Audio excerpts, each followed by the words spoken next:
નમસ્કાર દર્શક મિત્રો, હું છું ડૉક્ટર નિલેશ પટેલ, ગાયનેકોલોજીસ્ટ, સુરત.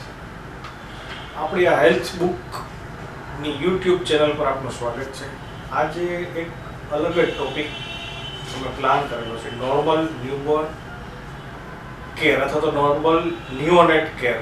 બાળક નવું જ તાજું જ જન્મ્યું, એનું નામ છે ન્યૂબોર્ન, અથવા તો એક દિવસનું બાળક છે એને આપણે ન્યૂબોર્ન કહીએ છીએ. એક મહિના સુધીના બાળકને નિયોનેટ અથવા તો નવજાત બાળક કહી શકાય. આ બાળકો બોલી નથી શકતા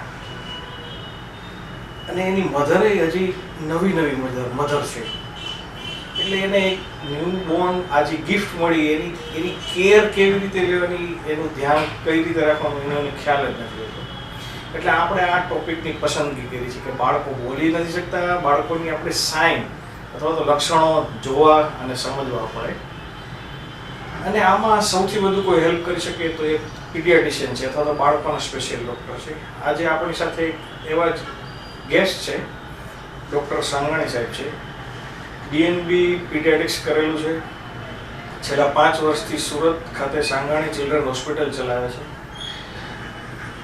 સાહેબને આપણો પહેલો ક્વેશ્ચન એ છે કે ભાઈ, નોર્મલ ન્યૂબોર્ન કોને કહેવાય?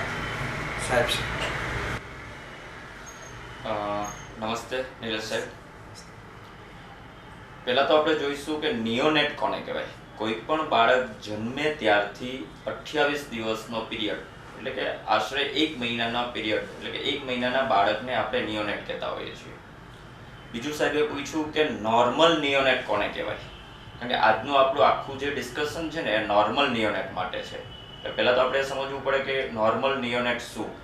જનરલી આપણે વિચારીએ તો જે બાળકનું જન્મ સમયે વજન 2.5 થી 3.5 કિલોની વચ્ચે હોય, જે બાળક પૂરા મહિને એટલે કે 9 મહિના પછી અને બહુ સ્પેસિફિકલી 37 વીક પછી જન્મેલું હોય, જે બાળકને જન્મ વખતે કોઈ ખોડખાપણ ના હોય, જે બાળકની માતાને ડિલિવરી સમયે કોઈ ડાયાબિટીસ, હાઇપોથાઇરોઇડિઝમ કે બ્લડ પ્રેશર એવી કોઈ બીમારી ના હોય, અને જન્મ પછી બાળકોના ડૉક્ટરે ચેક કર્યું હોય એ સમયે રેસ્પિરેટરી ડિસ્ટ્રેસ કે બીજા કોઈ પ્રોબ્લેમ માટેના હાઈ રિસ્ક ફેક્ટર ના હોય, એને નોર્મલ નિયોનેટ કહેતા હોઈએ છીએ.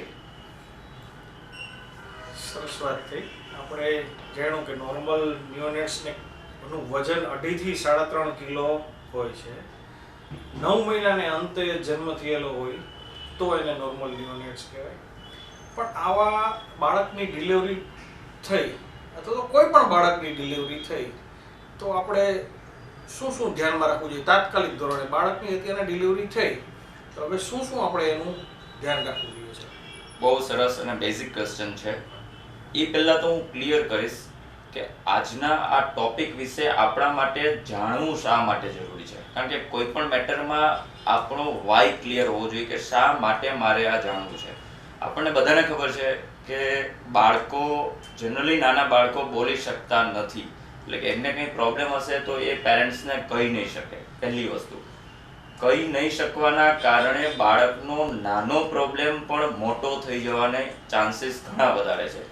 અને પર્ટિક્યુલરલી 1 મહિનાથી નાના બાળકો તો એટલા ફૂલ જેવા નાજુક હોય છે કે નાનામાં નાનો પ્રોબ્લેમ પણ બહુ સિરિયસ થઈ શકે. ઘણી વખત ઘણા પ્રોબ્લેમ બાળક એસ્પિરેટ કરી જાય, બાળક શોકમાં જતું રહે. આવા પ્રોબ્લેમ ઘણી વખત આપણને 1 કે 2 કલાક જેટલો પણ સમય આપતા નથી. તો આવા સમયે આપણી પાસે બેઝિક ઇન્ફોર્મેશન હોય તો ડૉક્ટર ક્યારે કન્સલ્ટ કરવા એ આપણને ખબર પડે. બીજો એક મહત્વનો પોઈન્ટ કે આ નિયોનેટલ કેર વિશે ડે ટુ ડે લાઈફમાં નાની મોટી વાતો વિશે ઘણી બધી મિથ એટલે કે માન્યતાઓ એક્ઝિસ્ટિંગ છે. કે પહેલાંના જમાનામાં દાદા આવું કહેતા, દાદીમાં આવું કહેતા, નાનીમાં આવું કહેતા, નાનીમાં આવું કરતા. તો એ કરવું જરૂરી છે કે નહીં? સાયન્ટિફિકલી એ સારું છે કે નહીં? આ બધી માહિતી આપણી પાસે સાયન્ટિફિક એવિડન્સ સાથે હોય તો આપણને પ્રોપર કેર કરતા ફાવે. એટલા માટે આ જાણવું જરૂરી છે. હવે સાહેબે પ્રશ્ન પૂછ્યો કે જન્મ સમયે બાળકનું શું ધ્યાન રાખવું. ફ્રેન્ડ્સ, બાળકની લાઈફમાં first 3 year is very most important. Because આ 3 વર્ષમાં બાળકના મગજનો કમ્પ્લીટ ગ્રોથ થતો હોય છે. 3 વર્ષ પછી બાળકના મગજનો ગ્રોથ ઓછો થઈ જાય અથવા તો ઓછા ચાન્સ છે. મેક્સિમમ મગજનો ગ્રોથ 3 વર્ષમાં થાય. આ 3 વર્ષમાંથી first year is very important. આ ફર્સ્ટ યરમાં પણ ફર્સ્ટ મંથ અને ફર્સ્ટ મંથમાં ફર્સ્ટ અવર, અમે અમારી ભાષામાં ફર્સ્ટ અવરને ક્રિટિકલ ગોલ્ડન અવર કહેતા હોઈએ છીએ. જો ફિગર વાઇઝ વિચારીએ તો આ ફર્સ્ટ અવરમાં પર સેકન્ડ 1 મિલિયન ન્યુરોનલ સાયનેપ્સનું જનરેશન થતું હોય છે. એટલે વિચારી શકો કે 1 સેકન્ડ જાય તો બાળકના મગજમાં 10 લાખ ન્યુરોનલ સાયનેપ્સ નવા જનરેટ થઈ રહ્યા છે. આ ફિગર પરથી જ આપણને આઈડિયા આવે છે કે જન્મ પછીનો પહેલો કલાક ખૂબ જ ઇમ્પોર્ટન્ટ છે. એની કેર વિશે આપણે વિચારીએ તો સૌથી ઇમ્પોર્ટન્ટ કે જન્મ સમયે સૌથી પહેલાં તો બાળકોના ડૉક્ટર અવેલેબલ હોવા ખૂબ જ જરૂરી છે.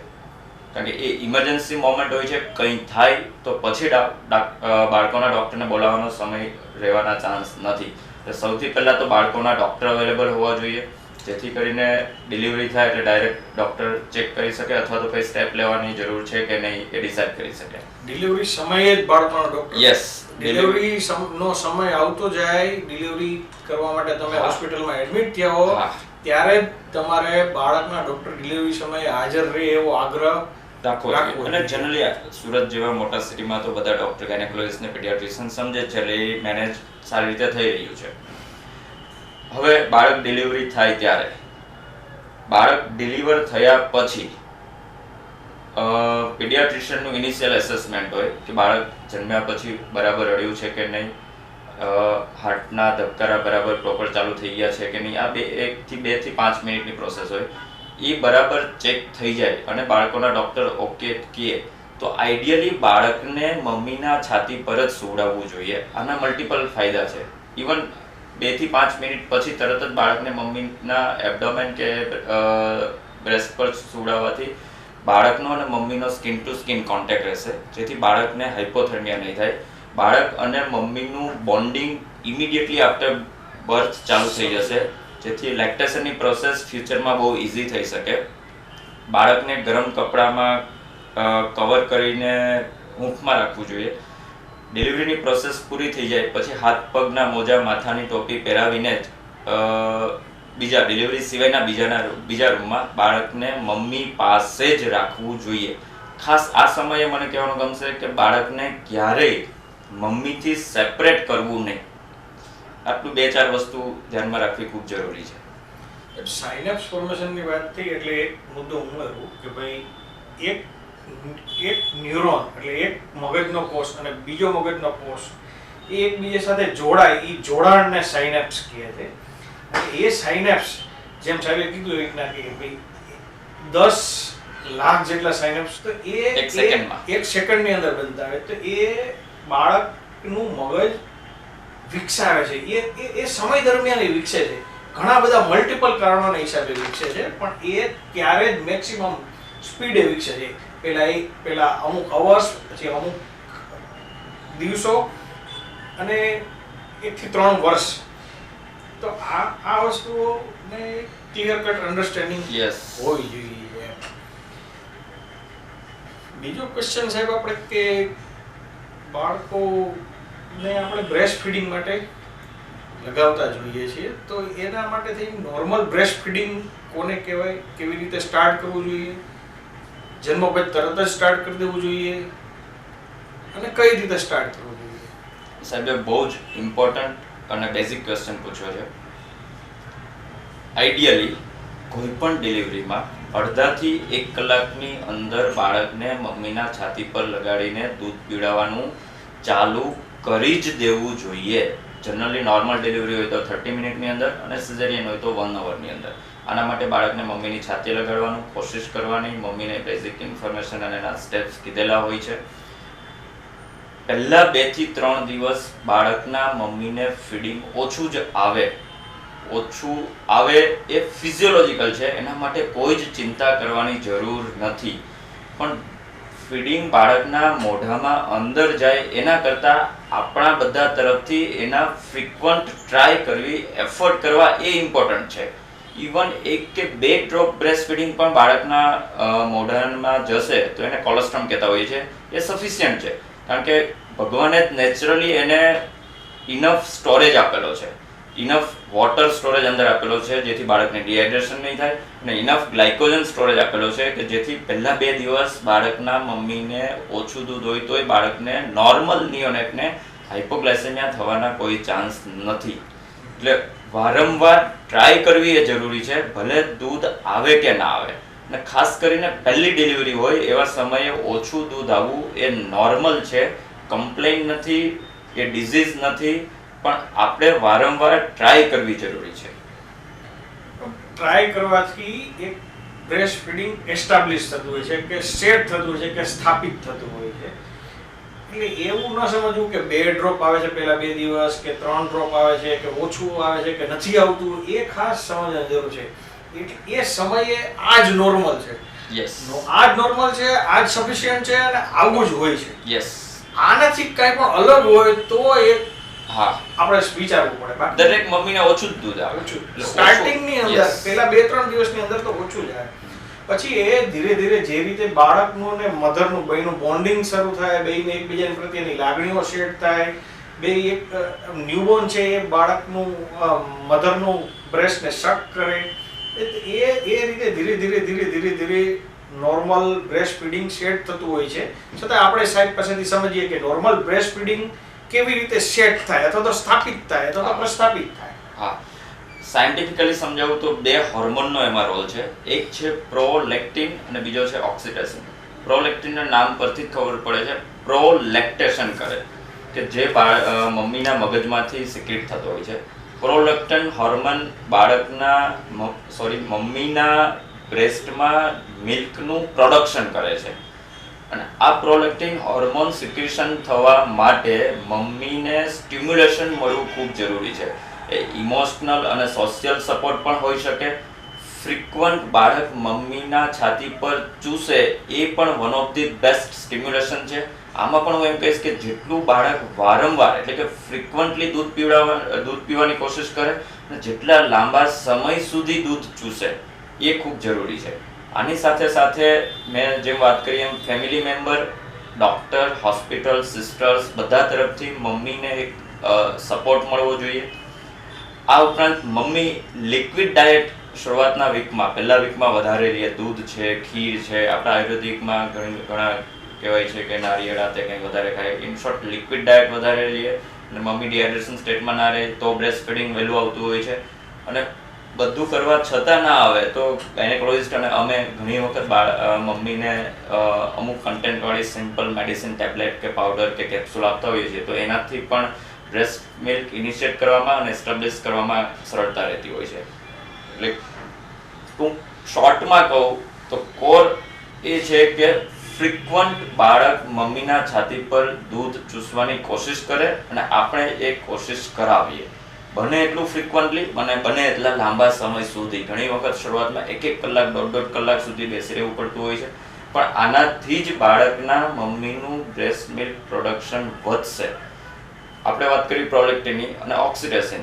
જ્યારે બાળકના મધર બાળકની રૂટીન ક્રિયામાં એંગેજ રહેશે, બાળકના સારા વિચારો લાવશે, બાળક પ્રત્યે હેત રાખશે, જેટલા એંગેજ રહેશે એટલું મમ્મીનું ઓક્સિટોસિન સિક્રેશન વધશે અને જે બ્રેસ્ટ મિલ્ક સિક્રેટ કરાવવામાં મધરને હેલ્પ કરશે. એક વસ્તુ બહુ ઇમ્પોર્ટન્ટ છે સાહેબ કીધી કે નિપલ ઉપર બાળકનું શક કરવું. યસ, નિપલ ઉપર બાળક શક કરે એ એફર્ટ્સ લાંબા સમય સુધી ચાલે, વારંવાર ચાલે, તો એ પ્રોલેક્ટિન હોર્મોનને સ્ટિમ્યુલેટ કરે. આ સ્ટિમ્યુલેશન અત્યારનું સકિંગ છે એ નેક્સ્ટ ટાઈમનું બ્રેસ્ટ મિલ્કનું પ્રોડક્શન કરે. એટલે અત્યારે જો શક થાય તો નેક્સ્ટ ટાઈમનું મિલ્કનું પ્રોડક્શન મિલ્ક બને ખુદ પોતે. એટલે આ એક એફર્ટ છે એસ્ટાબ્લિશમેન્ટ માટેની બધા જ લોકોનો, ફેમિલી મેમ્બરનો અને હોસ્પિટલ સ્ટાફનો, બધાની પણ હૂંફ જોઈએ. આ સમયે મને બીજી વસ્તુ કે બ્રેસ્ટ મિલ્ક પ્રોપર પોઝિશન અને પ્રોપર ટેકનિકથી થવું જોઈએ. તો એ કેવી ટેકનિક હોઈ શકે? યસ, જનરલી અમારે ત્યાં જ્યારે મધર આવતા હોય છે ત્યારે અમારા સિસ્ટર્સ, બધા ડૉક્ટર્સને અમે સમજાવતા જ હોઈએ છીએ બે ચાર વસ્તુ પોઝિશન અને બે ચાર વસ્તુ ટેકનિકમાં ધ્યાન રાખવાની છે. સૌથી પહેલા તો આખું બાળકનું શરીર મમ્મીના હાથમાં સપોર્ટેડ રહેવું જોઈએ.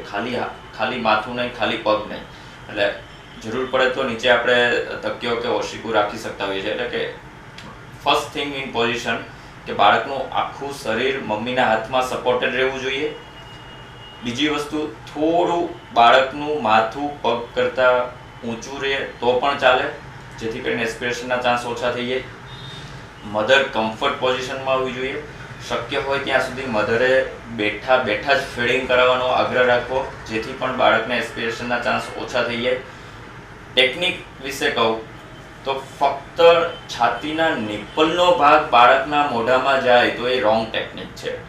નિપ્પલ અને એની આજુબાજુનો એરિયોલાનો આખો ભાગ બાળકના મોઢાની અંદર જવો જરૂરી છે, જેથી કરીને ફક્ત નિપ્પલ ઉપર બાળક સક કરશે તો નિપ્પલ પર ક્રેક નિપ્પલ જેવા પ્રોબ્લેમ થવાના ચાન્સ રહેતા હોય છે. નિપ્પલનો ભાગ બાળકના તાળવાને અડે અને આખા એરિયોલાનો ભાગ જો બાળકના મોઢાની અંદર જાય અને બાળકનું ચીન છે એ મધરના બ્રેસ્ટને ટચ કરે, આ ટેકનિકથી જો મધર ફીડિંગ કરાવશે તો મધરને થાક પણ નહીં લાગે અને મધરને બ્રેસ્ટમાં પેઇન કે ક્રેક નિપ્પલના પ્રોબ્લેમ થતા હોય છે એ પણ થવાના ચાન્સ ઓછા છે. આ પણ સમજવું ખૂબ જરૂરી છે. બેઠા સિવાય કોઈ પોઝિશનો ખરી કે જે સજેસ્ટ કરી શકાય, અથવા તો નો અમુક પોઝિશન એવી હશે કે જેમાં ફીડિંગ ના કરાવવું જોઈએ, એ બાબતે કોઈ સલાહ? પ્રિફરેબલી બેઠા જ કરાવવું જોઈએ. શક્ય હોય ત્યાં સુધી બીજી પોઝિશન સૂતા કે લેફ્ટ લેટરલ પોઝિશનમાં અવોઇડ કરવું વધારે સારું. બને ત્યાં સુધી બેઠા ફીડિંગ કરાવવાનો આગ્રહ રાખવો જોઈએ. ઘણી વખત મધરને પહેલું ચાઇલ્ડ હોય, હા, તો એની ઘણી વખત નિપ્પલ એની રિટ્રેક્ટેડ હોય, હા, તો એવા સંજોગોમાં આપણે શું કરવું જોઈએ? હા, આવા સમયે હું કહીશ કે જનરલી કેવું હોય કે ડિલિવરી પહેલાં જ આવા પ્રોબ્લેમ સોલ્વ થઈ જાય તો વધારે સારું રહેતું હોય, જેથી કરીને ડિલિવરી પહેલાં જ આપણે એ પ્રોબ્લેમ સોલ્વ પણ કરી શકીએ અને મધરને એ રિલેટેડ ઇન્ફોર્મેશન આપી શકીએ. અને અમે ઘણી વખત રિટ્રેક્ટેડ નિપલમાં એક સિરિંજ આપતા હોઈએ છીએ, જે નિપલ પર લગાડીને બહાર ખેંચવાથી ફર્સ્ટ ડિલિવરીમાં જે પ્રોબ્લેમ થતો હોય, નિપલ અંદરની તરફ હોય, તો એ સિરિંજ વડે પુલ કરવાથી એ પ્રોબ્લેમ બહુ ઇઝીલી સોલ્વ થઈ જાય છે અને બાળક અને મધર બંને એડપ્ટ થઈ જતા હોય છે. કોઈ મેજર ઇસ્યુ નથી. ઘણી વખત આવી રીતના તમે કીધું ક્રેક અથવા તો બ્રેસ્ટ ને નિપ્પલ ઉપર ક્રેક થઈ જાય છે, હા, તો એને કારણે બ્રેસ્ટ ફીડિંગમાં ઘણી વખત પ્રોબ્લેમ થતો હોય છે, અથવા તો પ્રોબ્લેમ લોકોને લાગતો હોય છે, તો એના બાબતે શું થઈ શકે? હું બીજી રીતે વિચારું તો કે ભાઈ કયા કારણોસર બાળકના મમ્મીને દૂધ નહીં આવે. આપણે બધી વાત કરી કે વારંવાર ટ્રાય કરવાની, સપોર્ટ આપવાની, છતાંય ઘણી વખત પ્રેક્ટિકલી મધરની કમ્પ્લેન કન્ટિન્યુઅસ પરસિસ્ટન્ટ હોય છે કે અમને માતાને દૂધ આવતું જ નથી. તો આવા સમયે એ નહીં આવવા પાછળના કારણો જો આપણે જાણતા હોઈએ તો એ પ્રિવેન્ટ કરી શકીએ. ફર્સ્ટ અને ફોરમોસ્ટ ફરીથી હું એ જ કહું છું કે જો ફ્રીક્વન્ટ બાળકને મધરના છાતી પર લગાડીને ચૂસાવવાની કોશિશ નહીં કરીએ તો દૂધ આવવામાં સમય લાગશે. બીજું, બાળકને મધરથી સેપરેટ કરશું તો જો મેં વાત કરી ને પ્રોલેક્ટિન ને ઓક્સિટોસિનનું સિક્રેશન, એ ક્યાંક હેમ્પર્ડ થશે, ઇન્ટરફિયર થશે, તો પણ દૂધ ઓછું આવવાના કે મોડું આવવાના ચાન્સ રહેશે. થર્ડ વન, મધરને કોઈ ઇલનેસ હોય અથવા તો ઇલનેસ સિવાયના કારણ સોશિયલી કે ઇમોશનલી મધર સ્ટ્રેસમાં રહીએ, અનનેસેસરી ટેન્શન રહે. એની વખત બહુ નાની વાતમાં બાળક રિલેટેડ કે બાળક રડે છે કે બાળક થોડું પીળું લાગે છે, તો નાની વાત ફિઝિયોલોજીકલ હોય છે, પણ આવા કારણસર જો એ સ્ટ્રેસમાં રહીએ તો પણ મિલ્ક સિક્રેશન ઓછું થવાના ચાન્સ છે. વન મોર ઇમ્પોર્ટન્ટ કે બાળકને મમ્મીના દૂધ સિવાય કોઈ પણ વસ્તુ આપવાની ટ્રાય કરી, અધર ધેન બ્રેસ્ટ ફીડિંગ. ગાયનું દૂધ હોય, ડિસ્ટિલ પેલું આપણે ટોટી જે કહે છે, ડિસ્ટિલ વોટર હોય, ફોર્મ્યુલા ફીડ માર્કેટમાં અવેલેબલ છે, આ કંઈ પણ જો શરૂઆતમાં દિવસોમાં આપવાની ડૉક્ટરની એડવાઇસ વગર ટ્રાય કરી તો 100% ચાન્સ છે કે ધીમે ધીમે મધરનું ફીડિંગ ઓછું આવે છે, એ પણ ધીમે ધીમે ઓછું થઈ જશે. કારણ કે આ એક આખી સાયકલ જેવું છે. થોડું આવતું હશે, બાળક વધારે ચૂસશે, વધશે, પાછું ચૂસશે, પાછું વધશે, આમાં વચ્ચે ક્યાં ઇન્ટરફિયર કરશું એટલે કે બાળકને આપણને ઉપરનું દૂધ આપીને સૂઈ ગયું ને બાળક ચૂસતું નથી તો ધીમે ધીમે એ હોર્મોન સિક્રેશન ઇન્ટરફિયર થવાના કારણે દૂધ ઓછું આવતું થઈ જશે. અને તમે જે વાત કરી કે ક્રેક નિપલ, આ પણ એક કારણ છે કે ધીમે ધીમે દૂધ ઓછું થઈ જાય. ફોલ્ટી ટેકનિકના કારણે ક્રેક નેપલ થતું હોય છે. મેં કીધું ને કે બાળક ફ્રિકવન્ટલી નિપલ ઉપર જ સક કરે તો અહીંયા ક્રેક થઈ જાય. એના બદલે આખો એરિયોલાનો ભાગ જો અંદર જતો રહે તો ક્રેક નિપલ જેવા પ્રોબ્લેમ થવાના ચાન્સ નથી. ક્રેક નિપલ થાય, મધરને પેઇન થાય અને એ ફીડિંગ અવોઇડ કરે. ફીડિંગ અવોઇડ કરે એટલે આખી આ સાયકલ ડિસ્ટર્બ થઈ જાય. આખી નવી સાયકલ ઉલટી સાયકલ ઓછું થતું જાય. પોઝિટિવ ફીડબેક છે અમારી ભાષામાં એ બ્રેક થઈ જાય. અને એક નાઇટ ફીડિંગનો કોન્સેપ્ટ, કારણ કે મેં જેમ કીધું ને એમ શરૂઆતના વીકમાં બાળકને 1 to 2 અવરની ફીડિંગની રિક્વાયરમેન્ટ હોય છે. એટલે જો મધર આળસના કારણે નાઇટ ફીડિંગ અવોઇડ કરે તો પણ બ્રેસ્ટ ફીડિંગ ઓછું થવાના ચાન્સ અથવા તો લેટ થવાના ચાન્સ છે. એટલે નાઇટ ફીડિંગનો શરૂઆતના વીકમાં બહુ જ ઇમ્પોર્ટન્ટ રોલ છે. અને હું ઘણી વખત મધરને બધાને કહેતો હોઉં છું કે બાળક સૂઈ જાય ત્યારે તમારે સૂઈ જવાનું, તમારે દિવસ કે નાઇટ જોવાનું નથી. બાળક નાઇટમાં જાગે તો તમારે જાગવું જરૂરી છે. 1 કલાક 2 કલાક 4 કલાક કે 6 કલાક. બાળક દિવસમાં સૂઈ ગયું છે, તમે સૂઈ જાઓ તો જ તમારે આરામ થશે. એટલે બાળકના મમ્મીએ બાળક સાથે ચાલવું પડે છે. સેટ બાળકની સાથે સેટ થવું. યસ. હવે આપણે જોયું કે નોર્મલ બ્રેસ્ટ ફીડિંગ પહેલા 2-3 દિવસમાં કેવું હોય છે, પછી ત્યાર પછી એને એસ્ટાબ્લિશ કરવા માટે કે નોર્મલાઇઝ કરવા માટે શું થઈ શકે. ત્યાર પછી આપણે એ પણ જોયું કે ભાઈ બ્રેસ્ટ ફીડિંગ કદાચને ન આવતું હોય તોય તમારે અમુક વસ્તુઓને અવોઇડ કરવાની. અને સાહેબ પાસેથી આપણે એક પણ સુઝાવ લઈએ કે ન આવતું હોય બ્રેસ્ટ ફીડિંગ કોઈ પણ કારણસર નથી જ આવતું, હવે એવું નક્કી થઈ ગયું, અથવા તો કેવી રીતે નક્કી કરવું પહેલા કે બાળકને બ્રેસ્ટ ફીડિંગ ઓછું મળે છે અથવા તો પ્રોપર મળે છે. બહુ સરસ ક્વેશ્ચન. જનરલી બધા મમ્મીની કમ્પ્લેન હોય છે કે સાહેબ દૂધ ઓછું પડે છે ને એટલે એ રડે છે.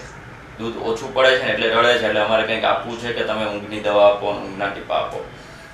આ સમયે દરેક માતાઓને મારે ઇન્ફોર્મેશન આપું છું કે બાળકને મમ્મી દ્વારા પૂરતા પ્રમાણમાં દૂધ મળે છે કે નહીં એની 3 થી 4 નિશાની છે. સૌથી પહેલા યુરિન ફ્રીક્વન્સી.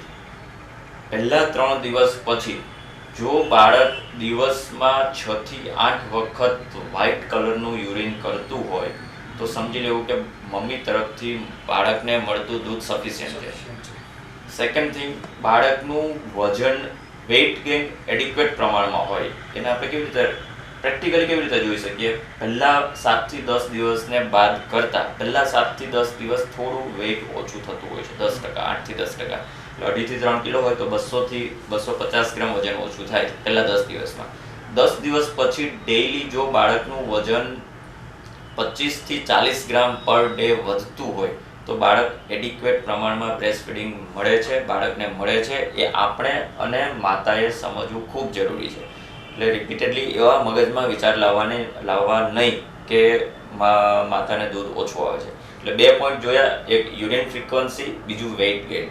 બીજા 2 પોઈન્ટ, થર્ડ પોઈન્ટ, બાળક ફીડિંગ કર્યા પછી 1 થી 1.5 કલાક સૂતું હોય તો પણ તમે સમજી શકો કે બાળકને મમ્મી તરફથી પૂરતા પ્રમાણમાં દૂધ મળે છે.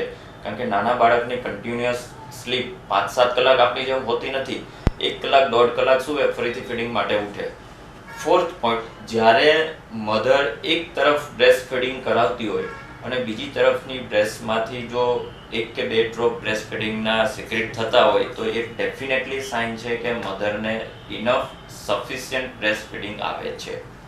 એટલે આ 4 પોઈન્ટ પરથી આપણે સમજી શકીએ કે બાળક 100% પ્રમાણમાં દૂધ મેળવે છે. હું હસતા ઘણી વખત મધરને પૂછું કે આજના આખા દિવસમાં પેશાબ કેટલી વખત કર્યો છે તો મમ્મી કે 10-15 વખત દર કલાકે કરે છે, બધી લંગોટ એની ભીની થઈ ગઈ છે. તો હું એમને પૂછતો હોય જો તમારે આ ફીડિંગ ના આવતું હોય તો આ યુરિન ક્યાંથી મળે છે? પેપ્સી, થમ્સઅપ કે છાશ કે દહીં પી ગયો છે ઉઠીને કે આ યુરિન ક્યાંથી આવ્યું? એટલે બહુ ક્લિયર કટ વાત છે કે 6 થી 8 વખતથી વધારે યુરિન કરતું હોય તો મમ્મીનું ફીડિંગ સફિશિયન્ટ છે, બીજી કંઈ જરૂર નથી. જસ્ટ તમારે 1 થી 2 કલાકે ટ્રાય કરીને આપતા રહેવાનું છે.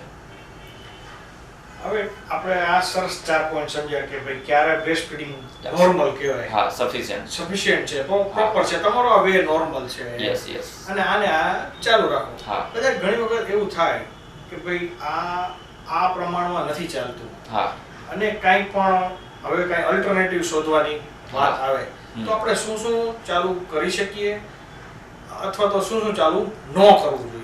બહુ સરસ ક્વેશ્ચન. આ ક્વેશ્ચનના આન્સર પહેલા હું એક પ્રી રિક્વિઝિટ કહીશ.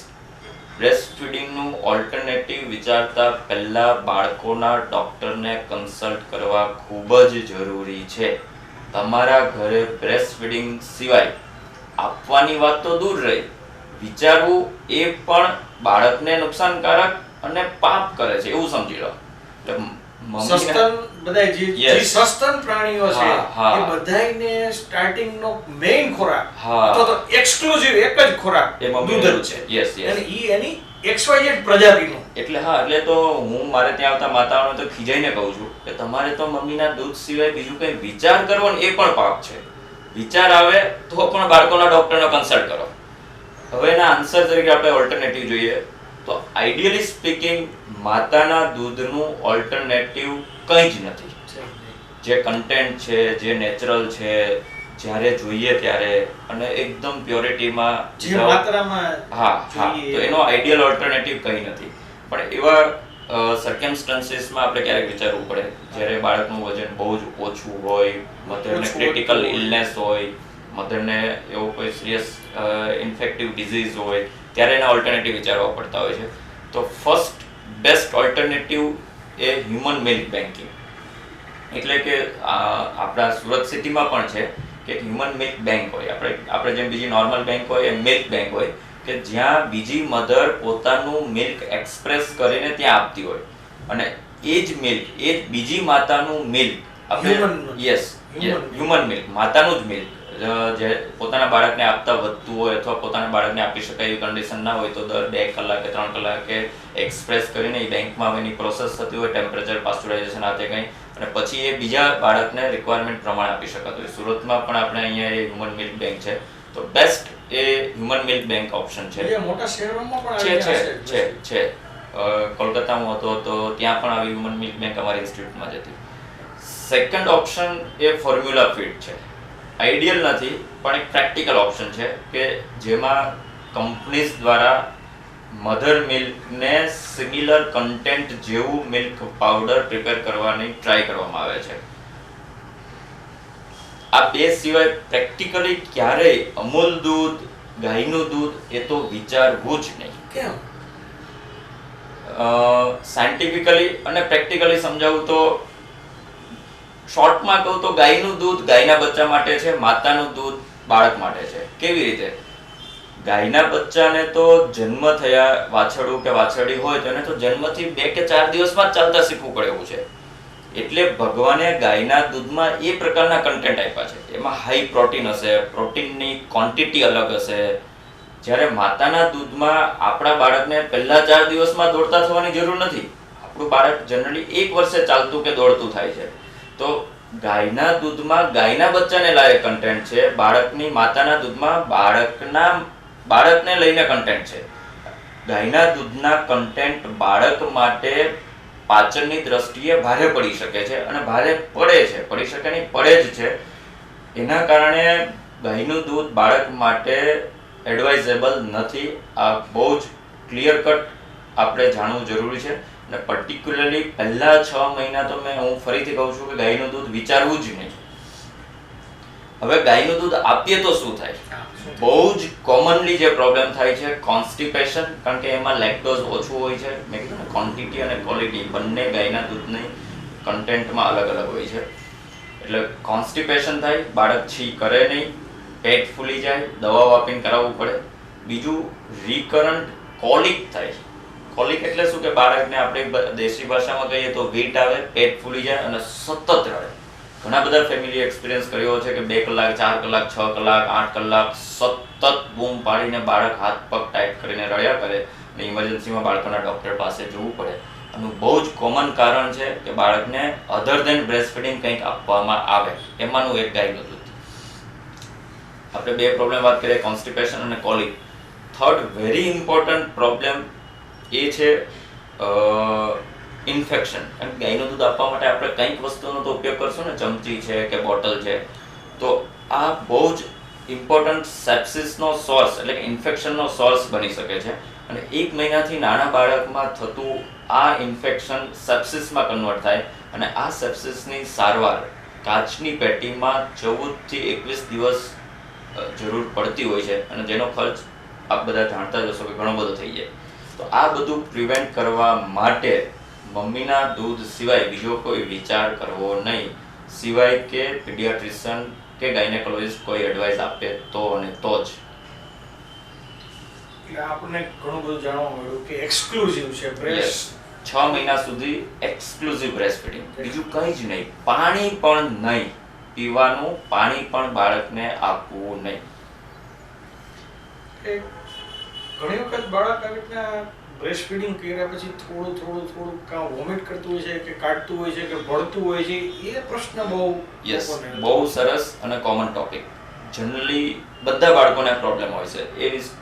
એ વિશે સાયન્ટિફિક ઇન્ફોર્મેશન આપું તો એને અમારી ભાષામાં ગેસ્ટ્રોઇસોફેજિયલ રિફ્લક્સ કહેવાય, એટલે કે રિગર્જિટેશન કહેવાય, જે નોર્મલ હોય છે. અમુક બાળકને 6 મહિના સુધી રહે, અમુકને 9 મહિના સુધી, અમુકને 15 મહિના, અમુકને 2 વર્ષ સુધી. હવે આ રિફ્લક્સ નોર્મલ ક્યારે કહેવાય અથવા તો એની કોઈ ટ્રીટમેન્ટની જરૂર ક્યારે નથી?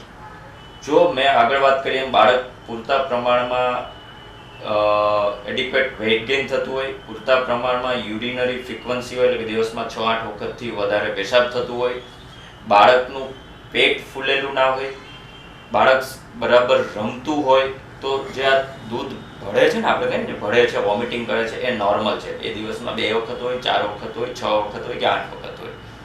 જો એની ક્વોન્ટિટી ખૂબ જ વધારે હોય, દૂધ પીધા પછી બધું કાઢી નાખતું હોય, અથવા તો અચાનક એ ક્વોન્ટિટી અને ફ્રીક્વન્સી વધી જાય કે ભાઈ બાળક 2 મહિનાનું હતું, 2.5 મહિનાનું હતું, ત્યાં સુધી થોડું 2-4 વખત કાઢતું હતું, અથવા તો વધારે સ્પેસિફિકલી 1-2 કન્ડિશનને ધ્યાનમાં રાખીને કહું તો કે પહેલા મહિનામાં તો સાહેબ 2-4 વખત જ કાઢતું હતું, હવે આ મહિનો થયો છે ને, હવેથી તો સાહેબ છેલ્લા 1 કે 2 દિવસથી પીધેલું દૂધ બધું જ કાઢી નાખે છે. છેલ્લા 1 દિવસમાં પેશાબે ઓછો થઈ ગયો છે, પેટ એનું અંદરની તરફ જતું રહ્યું છે. આવું બધું કંઈ કારણ આવે અથવા તો પેટ ફૂલી ગયું છે, તો પછી ઇમિડિયેટલી સમ પેથોલોજી સમજીને બાળકોના ડૉક્ટરનો કન્સલ્ટ કરવાનો. આ ભળે નહીં એના માટે 2-3 એડવાઇસ મધરે ફોલો કરવી જોઈએ. મેં આગળ પણ કર્યું કે બને ત્યાં સુધી બાળકના મમ્મીએ હંમેશા બેઠા જ ફીડિંગ કરાવવાની ટેવ રાખી તો ભળવાનું ઓછું થઈ જશે. બીજું, ફીડિંગ કરાવ્યા પછી બાળકને ખભે રાખીને 10 થી 15 મિનિટ સુધી પીઠ થપથપાવવાની. આને અમે બર્પિંગ કહેતા હોઈએ છીએ. દરેક ફીડિંગ પછી 10 થી 15 મિનિટ સુધી, અથવા તો બાળક ઓડકાર ખાય ત્યાં સુધી પીઠ થપથપાવવી ખૂબ જરૂરી છે. સૂતા ફીડિંગ બંધ કરી દઈએ, બેઠા જ ફીડિંગ કરવાનું અને બર્પિંગ કરીએ તો જનરલી આ ફ્રીક્વન્સી ઓછી થઈ જતી હોય છે. આમ છતાં પણ આ ફ્રીક્વન્સી ઓછી ના થાય તો અમે બહુ જ સિમ્પલ એન્ટી રિફ્લક્સ મેડિકેશન આપીએ, જે ડોમપેરિડોન અને હોય છે, એ આપવા તો પણ આ ભળવાનું ઓછું થઈ જતું હોય છે.